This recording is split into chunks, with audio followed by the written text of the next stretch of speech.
"You don't live here anymore," he said, blocking the doorway to my grandmother's kitchen like he owned the deed. "So why don't you grab whatever you came for and head back to whatever base they've got you stationed at?" I looked at him, really looked at him. The coffee mug in his hand, the one with my grandfather's name on it, the one my grandmother had kept on the top shelf for 15 years because she couldn't bring herself to put it in a box.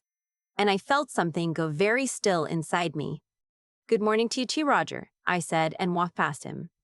My grandmother was at the table, both hands wrapped around her own mug, eyes down. She looked smaller than I remembered. She'd always been small, 5'1" on a good day. But there's small, and then there's diminished, and what I was looking at now was the second thing. Her hair wasn't done. My grandmother had not left the house without her hair done since 1987. I knew this because she told me so every single time I visited as a point of personal pride.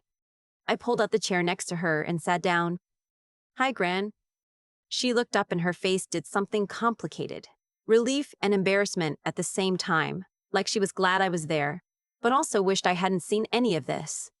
"Sweetheart," she said, "you didn't have to drive all the way out. It's 4 hours. I've done worse." Roger had followed me into the kitchen. He was my grandmother's boyfriend.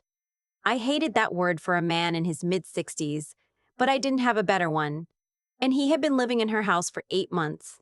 8 months in which my grandmother had gone from a woman who hosted Sunday dinners for 12 people to a woman who apparently couldn't do her own hair in the morning. "She doesn't need visitors stressing her out," Roger said from behind me. He had a voice like he was always slightly annoyed, like the world owed him a faster checkout line. "Her blood pressure's been up." "I'm her granddaughter," I said without turning around. "Not a visitor." I heard him set the mug down harder than necessary. "My name is Morrow, Captain Lena Morrow, United States Army. I was 31 years old and I had spent the last 9 years in uniform, the last 3 of them as a company commander at Fort Campbell. I had deployed twice. I had led soldiers through things I still don't talk about at family dinners. None of that is relevant to what Roger thought of me, because Roger thought I was a 20-something girl who happened to wear camouflage to work, and that was exactly how I intended to keep it.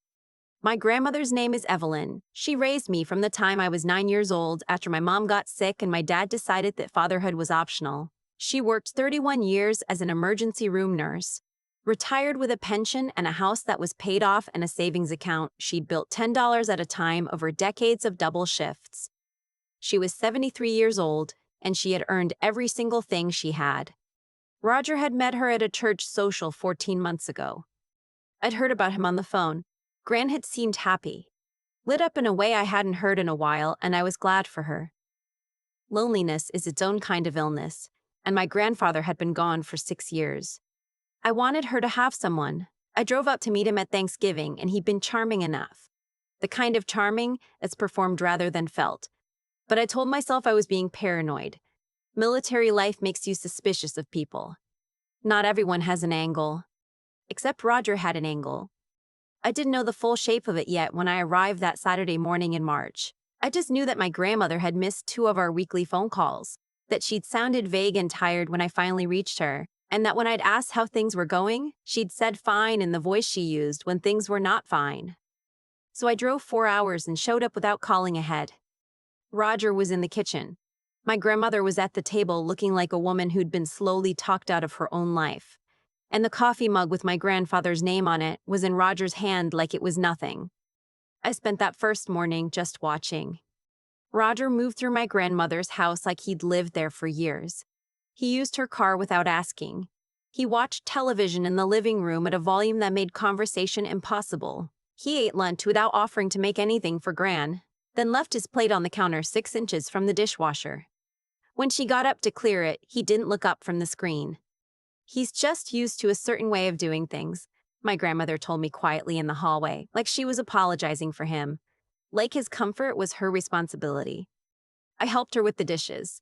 I noticed her hands shaking slightly. Not badly, but there. I asked when she'd last seen her doctor. She said she wasn't sure. She used to be meticulous about her appointments. She kept a calendar on the refrigerator with every date color-coded. The calendar was still there, but the last entries were from November. That night, after Roger had gone to watch something in the bedroom, Gran and I sat on the back porch like we used to when I was a teenager. The yard was a mess. Her rose beds had gone weeks without care, and there were leaves piled against the back fence that should have been cleared in the fall. "Tell me what's actually going on," I said. She was quiet for a moment. Then, "He's been having some financial troubles. His pension got restructured. I don't fully understand it. And he needed help with a few things." "What kind of help?" She looked at the roses. "I co-signed on something. And there was an issue with his car, and I let him use my credit card for a while, just temporarily." I kept my voice even. I'd learned to keep my voice even. "Gran, how much?" She told me. I looked at the yard and breathed for a moment. The number she gave me was not catastrophic yet, but it was the kind of number that becomes catastrophic with time.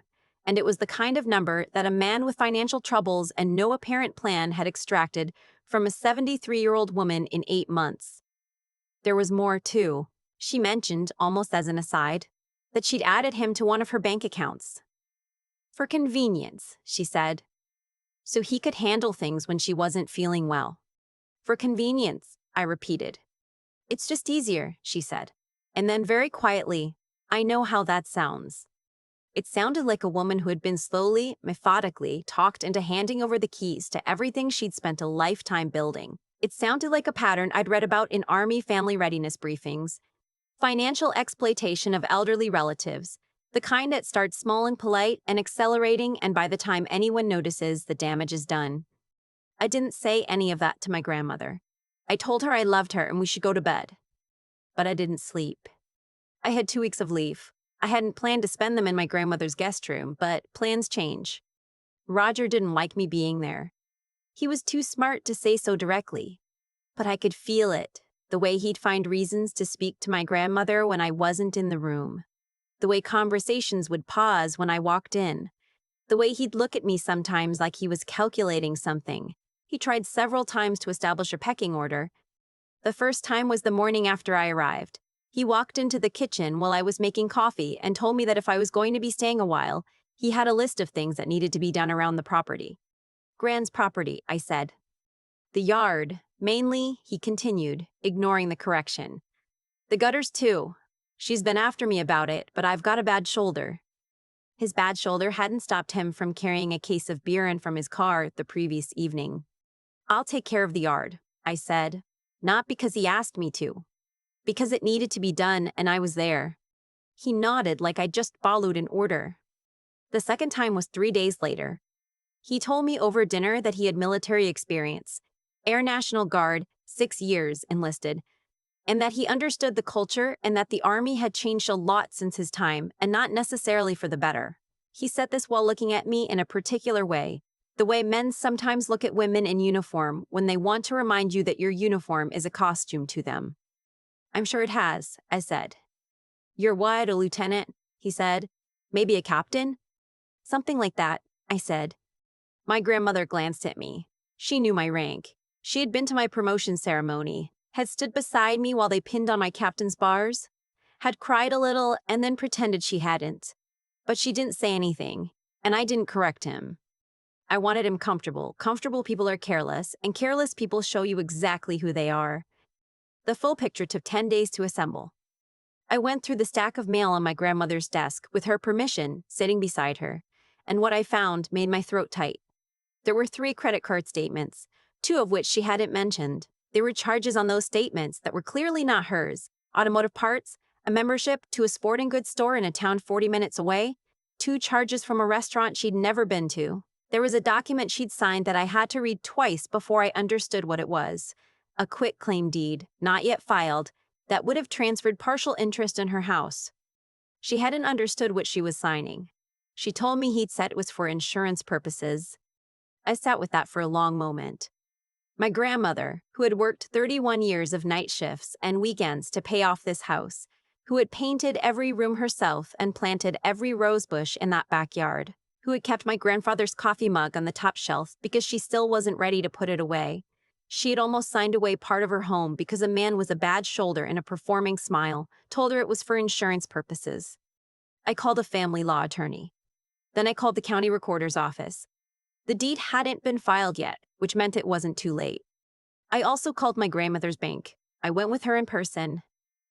The banker, a woman named Mins Okafor, who had known my grandmother for years, walked us through the account activity with an expression of careful professionalism that I recognized as the face of someone who had seen this before and was relieved someone had finally come in. Roger had been making cash withdrawals, not large, individually, but consistent. 300 here, 250 there. Over 6 months, it added up to just over $11,000. My grandmother's face when she heard that number.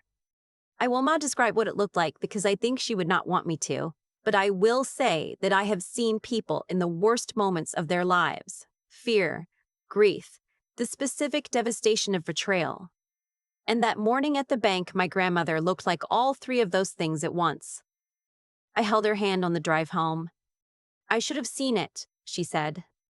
He was careful, I said. That's not an accident, that's a method. She didn't say anything else for a while. Then, what do? We handle it, I said, step by step. Roger didn't know any of this. He came home that evening from wherever he'd been, ate dinner like a man without a care, and complained about the local news. I watched him across the table and thought about timing. The next morning, I made a call I'd been holding in reserve. Sergeant Major Delgado had been the senior NCO in my battalion for 2 years before he retired and went into private consulting. Specifically, background investigations and financial fraud documentation for families dealing with elder exploitation situations. He was thorough, methodical, and deeply professional. He was also not a person I would want looking into my history if I were Roger. I gave him what I had. He told me it would take a few days. Meanwhile, I contacted Adult Protective Services. I want to be honest about this. My grandmother was not happy about that call. She felt embarrassed. She said she didn't want to make things into a situation. I understood. I've seen that reaction before, the desire to manage quietly, to not make a fuss, to handle things inside the walls of a house, and not let the outside world see the damage. But APS involvement creates a paper trail, and paper trails protect people from men who are good at disappearing and reappearing when the investigation blows over. I explained this to my grandmother. It took 2 conversations. She agreed. Sergeant Major Delgado came back with his findings 4 days later. Roger had done this before, not identically, but the pattern was recognizable. A previous relationship with a widow in a neighboring state, a joint account that had been drained, a quiet departure when the woman's daughter got involved. No criminal charges had been filed in that case. The woman, from what Delgado could piece together, hadn't wanted to pursue it. My grandmother did. I had been in the house for 12 days when Roger pushed things to the point of no return. It was a Sunday afternoon. My grandmother was resting. She'd been tired a lot lately, something I intended to follow up on with her doctor. And I was at the kitchen table with my laptop, working through the documentation I needed to have ready for the attorney. Roger came downstairs, looked at what I was doing, and apparently decided this was the moment to draw his line. I don't know what you think you're putting together there, he said, but you're causing a lot of unnecessary stress in this house. I said, and kept typing. Your grandmother is a grown woman. She doesn't need her granddaughter flying in and playing soldier at her kitchen table. I looked up, playing soldier. That's not an insult. I'm just saying, you've got your thing. She's got her life here, and this isn't Fort Campbell. You don't run this household. There it was. The thing he'd been building toward for 12 days finally said out loud. I closed my laptop. I looked at him for a long moment. You're right, I said. I don't run this household, neither do you. He crossed his arms. I've been here 8 months. I know this woman. I know what she needs. You spent 8 months accessing her bank accounts, charging her credit cards, and trying to file paperwork that would have given you partial ownership of her home.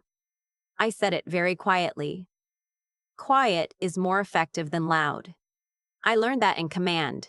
I know this because I spent the last 12 days documenting all of it with her full knowledge and cooperation. He went still. The attorney has copies, I continued. APS has opened a case file, the county recorder flagged the deed, and a private investigator with 22 years of Army experience has documented a prior pattern of conduct in another state. The color in his face was doing something interesting. I want you to pack what belongs to you, I said. You have until Friday. If you're not out by then, the attorney files for an emergency protective order, and I will be present when the sheriff serves it. You can't. Roger. I stood up. In my socks, in my grandmother's kitchen, I was still taller than him. You spent 6 years in the Guard. You know what rank looks like when it's serious. I let that sit. He left the kitchen. I heard him moving around upstairs. I sat back down and opened my laptop. My grandmother appeared in the doorway about 20 minutes later. I don't know how long she'd been listening. He's packing, she said. Good. She came over and put her hand on my shoulder. For a moment, neither of us said anything. The mug, I said. Grandpa's mug. Can you put it back on the top shelf? She made a sound that was almost a laugh. It's already back up there, she said. Put it back the morning you arrived. Roger was gone by Wednesday. He didn't make it to Friday. The attorney filed a civil claim the following week. Recovery of the funds documented in the account records, plus damages. Roger didn't contest it. Sergeant Major Delgado's documentation of the prior incident, combined with the paper trail we built, made the math pretty clear to him. He signed an agreement to repay in installments, a process the attorney told us would be slow but was far better than the alternative of nothing. My grandmother's bank reversed what they could and worked with us on the rest.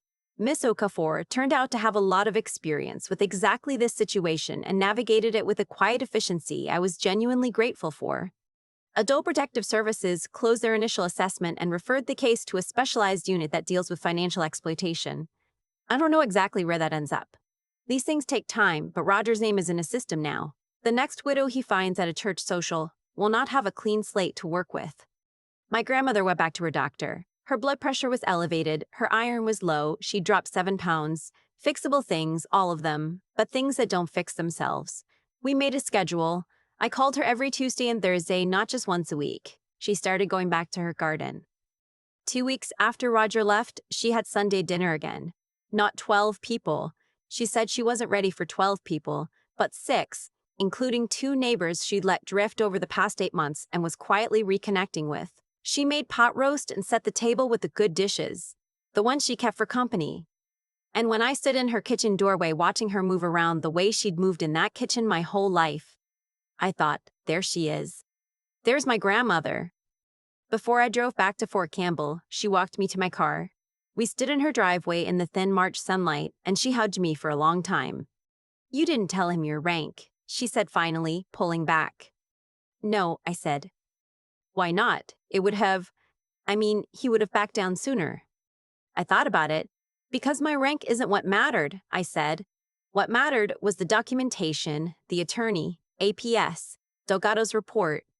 The rank would have shut him up in the short term. The paperwork is what actually protects you. She looked at me for a moment. You've gotten very serious, she said. You were always serious, but now you're very serious. 9 years, I said. It shows. She patted my cheek, in a good way. I drove back to Fort Campbell with the windows down and the heat on low the way I like it. I thought about the look on Roger's face when I'd said, you know what rank looks like when it's serious. I hadn't been talking about my own rank. I'd been talking about what he was looking at across that table. Someone who had spent 9 years learning how to dismantle a problem methodically, without losing her temper, until there was nothing left of it to threaten her family. Some battles you win with a title. Some you win with 12 days of work at a kitchen table. My grandmother has her house. Her garden is coming back. Her hair was done before 9 o'clock this morning. That's enough. I keep thinking about that coffee mug. The one with my grandfather's name on it. The one my grandmother had kept on the top shelf for 15 years, because putting it in a box felt like admitting something she wasn't ready to admit. Roger had been drinking from it like it was nothing. Like everything in that house, the paid-off mortgage, the pension, the decades of night shifts, was just a resource sitting there, waiting for someone willing enough to take it. That's the thing about people like Roger, they don't announce themselves. They arrive charming and patient, and they work slowly, and by the time anyone notices, the woman at the kitchen table has stopped doing her hair in the morning and is signing documents she doesn't fully understand because someone told her was for insurance purposes. I was angry when I sat down with those bank statements. I want to be honest about that. But I've learned, and the Army did teach me this, whatever Roger thought of women in uniform, that anger without discipline is just noise. It doesn't protect anyone. What protects people is the paper trail, the attorney, the call to adult protective services, the investigator who turns up a pattern from another state. What protects people is doing the unglamorous work at the kitchen table for 12 days straight until there's nothing left to dispute. My grandmother asked me later why I hadn't just told Roger my rank immediately, shut him down in the first conversation. I've thought about that. The honest answer is that rank would have changed his behavior toward me without changing anything about what he was doing to her. He would have become more careful, more quiet, and he would have waited me out. Men like Roger are patient. I needed him comfortable long enough to finish the documentation. There's a version of this story where I walk in on day one and pull rank and he backs down and everyone feels good about it. But my grandmother would still have had $11,000 missing from her account. The quitclaim deed would still have existed, and 6 months after I drove back to Fort Campbell, he would have found another angle. Doing the right thing, I've found, rarely looks impressive in the moment. It looks like a woman at a kitchen table with a laptop and a stack of mail and a lot of phone calls to make. It looks like having the patience to build something airtight instead of settling for something satisfying. It requires a kind of inner steadiness, not the absence of emotion, but the ability to feel the anger and the grief and the protectiveness and still make the next correct decision anyway. My grandmother has that steadiness. She built it over 31 years of night shifts and hard choices. Roger mistook her politeness for weakness, her aids for vulnerability, her loneliness for desperation. He was wrong about all three. She agreed to every step we took. She sat with me in that bank and heard that number and kept her composure. She made the decision to pursue it legally when everything in her wanted to just make it quiet and go away. That took more courage than anything I did. The mug is back on the top shelf. The roses are coming back. She had 6 people at her table last Sunday, and she used the good dishes. Some things once reclaimed mean more than they did before.